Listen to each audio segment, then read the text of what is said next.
એક મહત્વના સમાચાર જેમાં ન્યૂઝ ફોર ઇન્ડિયાના અહેવાલની ધારદાર અસર જોવા મળી। બનાસકાંઠા જિલ્લાના ડીસા તાલુકાના થેરવાડાથી ઝેરડા સુધીના માર્ગ ઉપર મસ્ત મોટા ખાડા પડ્યા હતા।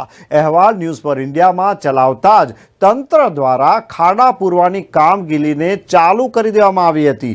થેરવાડાથી ઝેરડા રોડ ઉપર મસ્ત મોટા ખાડા પડી જતા વાહન ચાલકોને ભારે મુશ્કેલી વેઠવી પડતી હતી। આ બાબતે માર્ગ અને મકાન વિભાગના અધિકારીઓને વારંવાર રજૂઆત करता कोई ध्यान में न लेता, परंतु news for India reporter Mahavir Shah Therwada थी झेरड़ा रोडना अहेवाल न्यूज़ फॉर इंडिया में चलावता मार्ग और मकान विभागना अधिकारीओ द्वारा खाड़ा पूरवानी कामगीरी चालू करी हती। त्यारे वाहन चालको और ग्रामजनों न्यूज़ फॉर इंडिया चेनलनो आभार मान्यो हतो।